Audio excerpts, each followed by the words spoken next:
Halo, selamat siang, selamat pagi, selamat sore. Kembali lagi di Acau atau Acang of Wonder sama aku Lutfi, di mana kita bisa tahu nih lebih lanjut tentang pertanyaan-pertanyaan kecil yang kita mungkin mau lebih tahu dari narasumber-narasumber kita. Nah, hari ini kita kedatangan tamu yang keren banget, ada Mas Abi dari DCA, kayak gitu, dan juga sebenarnya DCA adalah salah satu partisipan dari, dan juga sebenarnya yang mendapatkan fund dari CCE atau Catalyst Changemaker Ecosystem di tahun lalu, kayak gitu. Nah, halo nih Mas Abi, selamat sore, apa kabar? Halo, selamat sore. Baik, Kak.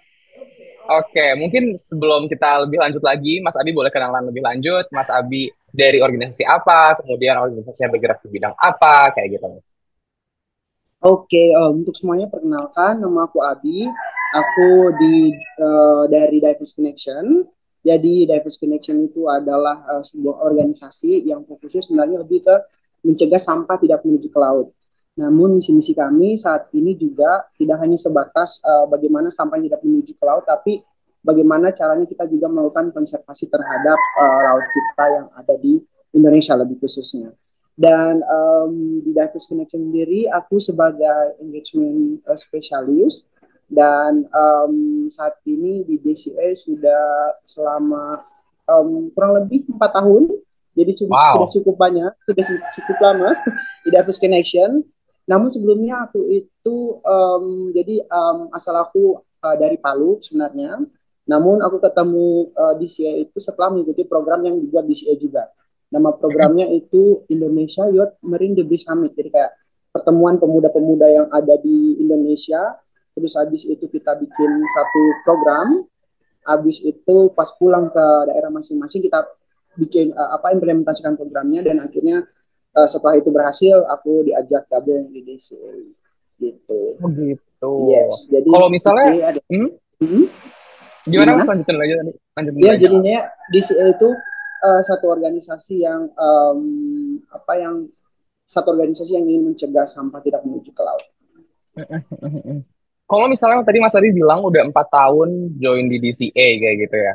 Berarti sebenarnya DCA-nya itu sendiri udah mulai lebih lama lagi dong, kayak gitu. Boleh Ya, ceritain nggak sih Mas, kapan DCA dimulai dan kenapa dulu ada DCA kayak gitu? oh betul. Jadi DCA sebenarnya itu mulanya itu di tahun 2015. Jadi sebenarnya founder kami namanya Kak Switenia Puspalustari. Dia itu adalah seorang penyelam yang juga waktu itu dia dia sering atau dia emang pernah tinggal di Pulau Seribu. Nah, jadi setelah dia tinggal di Pulau Seribu, tahun ke tahun itu Pulau Seribu ada perubahan gitu. Salah satunya banyak kiriman sampah ke sana, setiap menyelam ada sampah.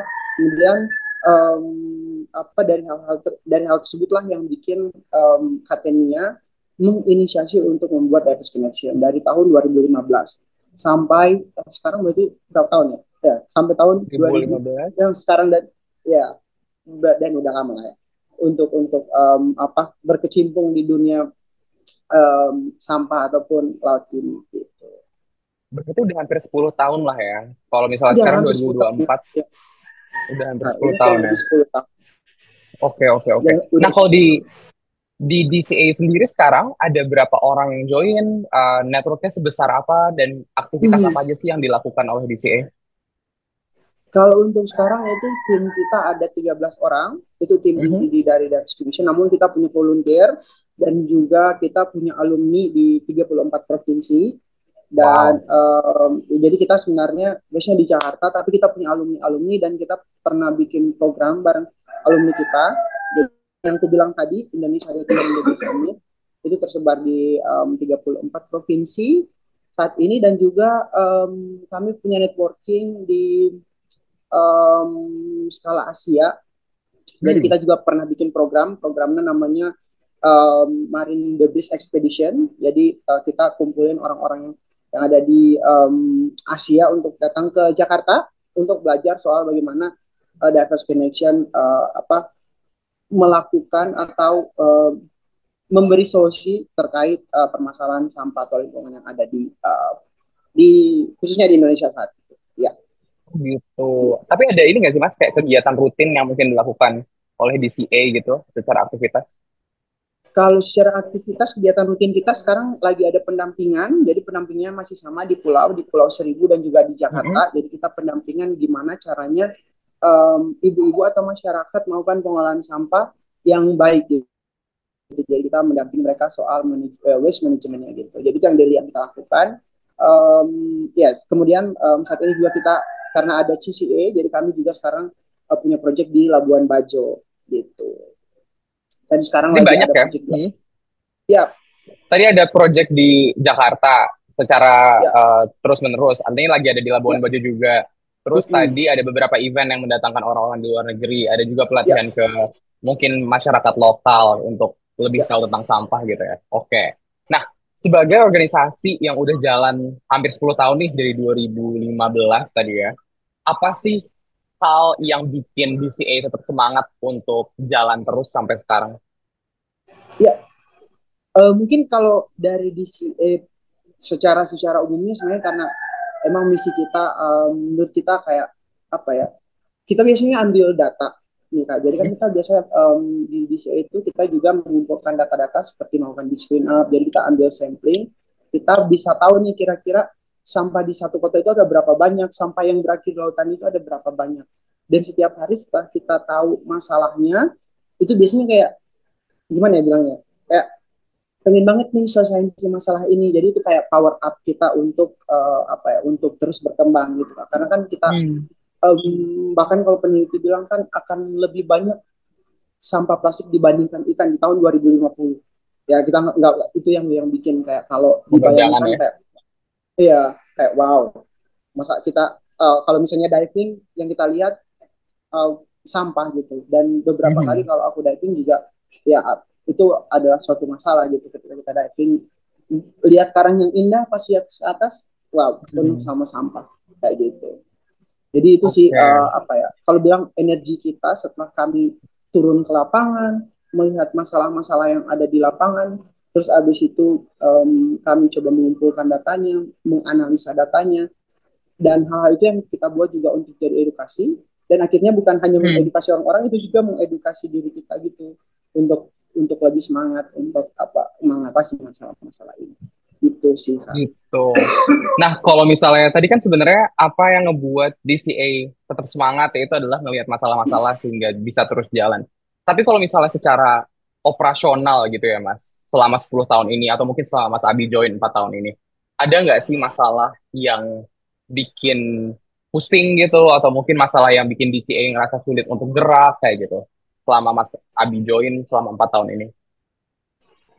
Sejauh ini sebenarnya kalau masalah pasti setiap kayak bikin project baru pasti ada masalah-masalah, misalnya kayak akan bertemu apa, apalagi kalau misalnya kita di apa di tempat yang baru ya, dan kita belum pernah ke sana, terus habis itu kita akan berkenalan dengan orang. Bisa aja kalau dari masalah setiap setiap pergi ke tempat apa ya, ke tempat baru atau melakukan project baru pasti akan ada masalahnya. Namun memang kalau di DCA kita selalu kembali ke kayak ya kita semuanya sedang belajar, dan kita menganggap bahwa apa ya, DC itu kayak satu lab kita yang dimana lab itu ketika ada masalah kita carikan solusinya, kemudian kalau misalnya ketemu masalah lagi kita carikan solusinya sampai akhirnya masalah itu terselesai di final result gitu sih Kak. Jadi sejauh ini kalau untuk masalah tantangan yang paling besarnya adalah memang merubah perilaku sih, kalau misalnya kayak ya orang kalau misalnya yang sekarang kayak oh yang dulunya mungkin sering buang sampah sembarangan, terus abis itu kita datang-datang kasih tahu jangan buang sampah. Jadi mungkin kalau misalnya dibilang tantangan terbesar saat ini adalah apa, merubah budaya atau pola itu sendiri gitu sih kalau dari aku. Oke. Kalau misalnya secara itu kan tantangan untuk masyarakat gitu ya, untuk Ya, mungkin audiens atau mungkin orang-orang yang dituju oleh BCA. Tapi ada nggak sih Mas kayak masalah secara operasional gitu yang bisa atau mungkin yang dipunyain oleh BCA kayak misalnya sulit untuk berkembang atau misalnya nggak tahu harus kerja sama siapa kayak gitu-gitu. hmm, untuk sejauh ini sebenarnya masalah yang maksudnya kayak dari internal kita di CA, Mm-mm.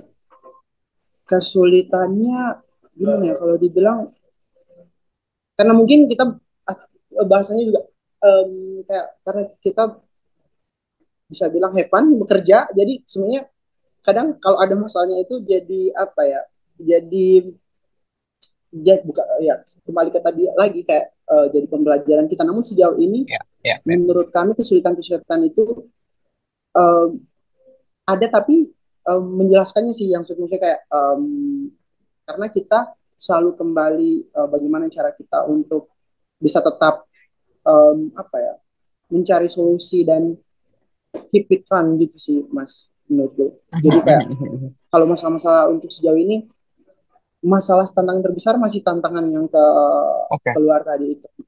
Jadi kalau misalnya secara internal, ya itu sejauh ini karena um, mungkin juga karena kami juga terbilang kalau di tim inti hanya 14 orang, namun kami sangat Ya, terbantu ya. banget dengan adanya volunteer dan juga alumni-alumni kita sih, Mas. Oke. Terus tadi aku juga dengar lagi ada project yang jalan di Labuan Bajo gitu ya, yang sama CCI Ya, kayak gitu. Boleh dijelasin nggak Mas lebih lanjut tentang itu? Karena menarik tuh. tentang project CCI atau Yes. uh, Tentang yes. project di sana tuh ngapain sih kayak gitu?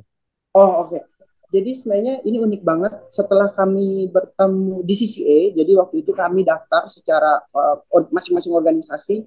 Aku Hmm? dari DCA, dan pada akhirnya waktu itu kita tuh di apa, dikumpulin. Jadi kayak waktu itu ada sesinya di mana semua komunitas ini berkumpul kayak cari-cari jodoh gitu. Nah, jadi kita cari-cari jodoh kira-kira ya. Jadi kayak kayak matchmaking gitu. Jadi kita di DCA akhirnya kita yang awalnya kan itu di tahun kami itu ada 3 daerah, Oke. Bali, Labuan Bajo, sama Danau Toba. Nah, kami itu akhirnya fokus di Labuan Bajo karena sebelumnya kami sudah melakukan kegiatan di sana di Labuan Bajo, dan Hmm. kami berpikir bahwa oh, tempat tersebut memang apa, perlu perlu untuk di apa, atasi masalahnya gitu. Nah, pada akhirnya kami mencari apa, di matchmaking itu kami cari-cari jodoh, akhirnya bertemu dengan 4 konsorsium, 4 entitas. Nah, empat Ya. entitas tersebut itu Diverse Connection salah satunya, kemudian yang kedua ada Collab Project, yang ketiga ada Sky Volunteer, yang keempat ada Mhm. Karma Bumi. Nah, ini 4 entitas ini berbeda-beda fokus gitu, Mas, awalnya.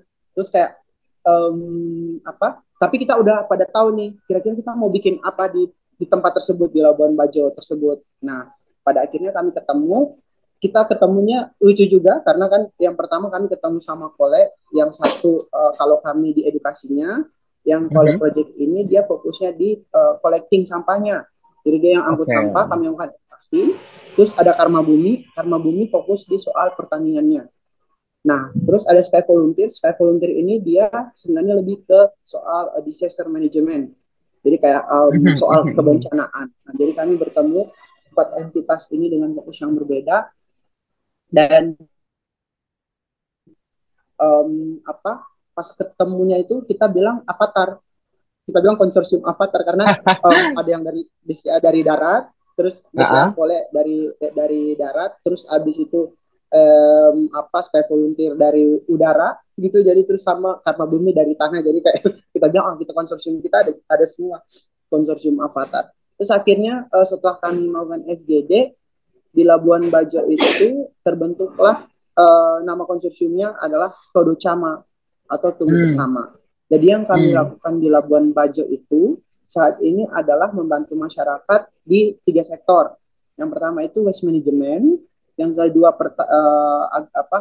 pertanian, agriculture, terus habis itu yang ketiga soal chef tourism. Jadi kami membantu 3 hal itu di saat ini di Labuan Bajo. Berkat CCA, kami tuh jadi semakin akrab karena kan sebelumnya kami beda-beda entitas, beda-beda fokus, Ya, dan ya. pada akhirnya setelah dapat pelatihan dari CCA bagaimana cara manajemen risk, terus kayak apa, pelatihan-pelatihan bagaimana cara apa, menghadapi masalah di lapangan, mengelola manajemen, mengelola data, itu akhirnya membuat kita jadi semakin belajar dan semakin lebih akrab satu sama lain di antara konsorsium kami.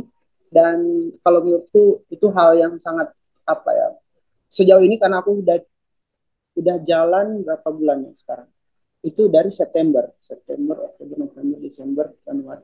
sudah 6 7 bulan, enam 7 bulan. tujuh bulan ya, ya, ya. Ya, 6 7 bulanan, dan kami sama-sama di konsorsium kami setiap minggu meeting, dan itu membuat kami jadi semakin akrab, dan itu akhirnya ya teman-teman yang ada di konsorsium itu jadi keluarga. Itu sih Mas.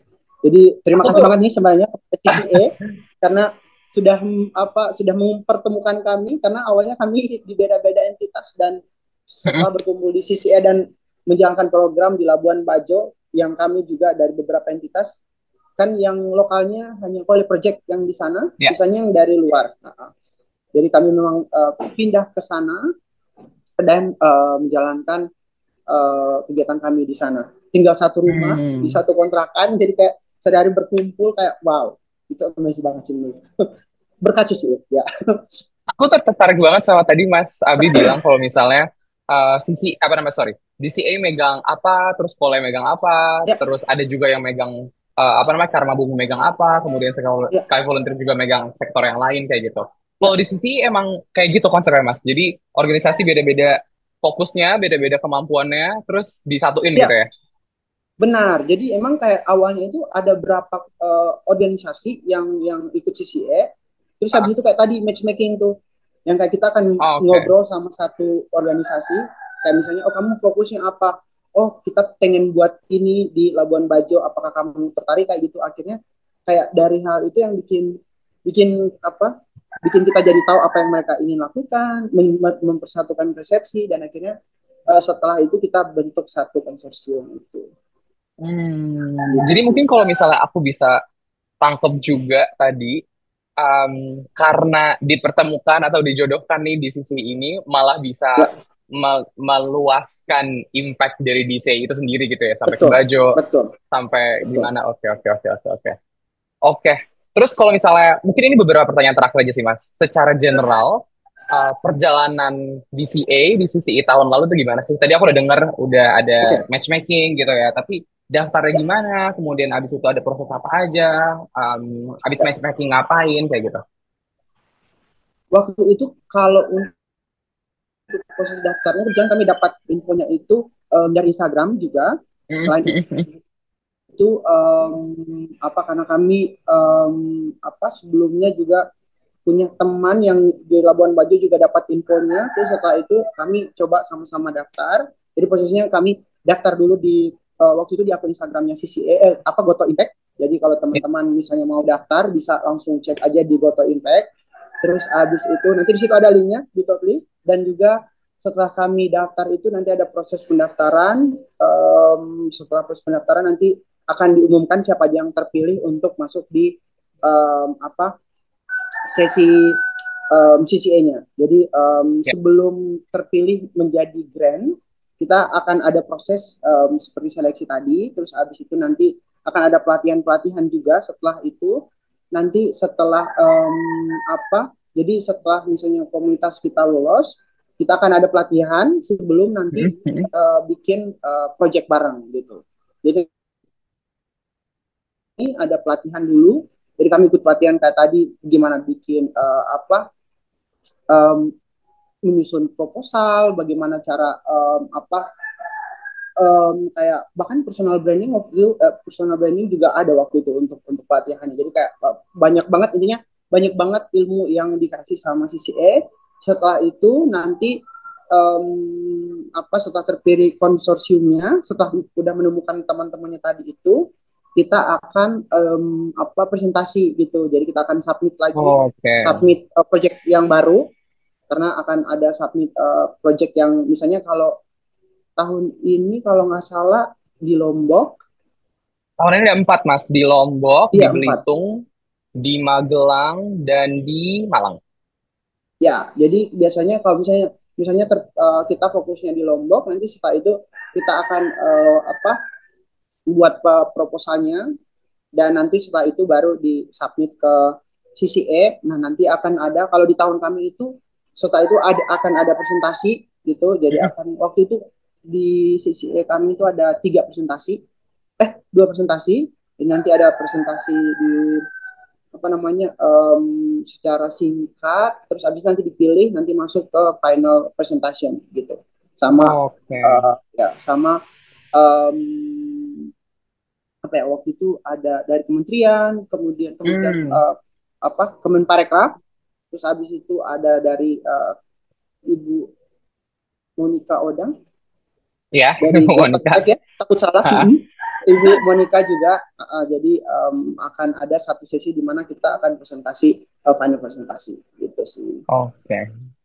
Oke, mungkin aku itu aja pertanyaannya, Mas. Jadi buat temen-temen nih yang lagi nonton atau lagi dengerin Aco kayak gitu ya, dari organisasi, NGO atau mungkin dari startup yang mau ngebuat impact di Indonesia dan mungkin masih ngerasa kayak tadi diceritain juga sama Mas Abi kayak mau memperbesar dampaknya nih di daerah lain dan juga mau ketemu Ya, sama playmakers apa namanya change makers yang ada change di maker daerah ya. tersebut bisa banget join CCI kayak gitu. Untuk informasi lebih lanjutnya bisa dilihat di Instagram goto.impact atau kalau misalnya mau kepoin lebih lanjut di website boleh buka goto-impact/CCI kayak gitu. Nah, mungkin terakhir banget dari Mas Abi nih. Apa sih kata-kata mungkin penyemangat kali ya Mas buat teman-teman di organisasi lain yang sekarang belum pernah atau mungkin yang tahun lalu juga udah pernah join CCI tapi belum belum sampai tahap akhir kayak gitu untuk join CCI lagi tuh gimana? Kata-katanya, kalau menurutku CCA itu bikin apa ya, menambah banyak wawasan, menambah banyak Hmm. koneksi. Jadi nggak bakalan rugi kalau join CCA. Kalau teman-teman join CCA pasti banyak impact yang kita dapatkan. Ilmunya sangat bermanfaat banget karena kalau dibilang ilmu daging lah. Kalau dibilang ilmu daging di ini apa di sini. Jadi kalian pasti akan dapat ilmu yang sangat menarik dipertemukan dengan orang-orang yang apa yang kalau kita bilang yang luar biasa, komunitas-komunitas yang luar biasa yang ada di Indonesia. Jadi nggak bakalan rugi. Lo nggak bakalan rugi kalau ikut CCA ya, sih. Gitu lah. Mantap. Iya. Yeah. Oke, itu aja Mas Abi. Makasih banyak Ya, atas terima ngobrol-ngobrol kasih. singkatnya hari ini di Aco. Selamat sore, selamat melanjutkan aktivitas. Selagi-lagi buat teman-teman kalau misalnya mau tahu info lebih lanjut, boleh banget buka Instagram, boleh banget buka website juga. Selamat sore semuanya. Dadah. Thank you Mas Abi. Bye bye. Thank you.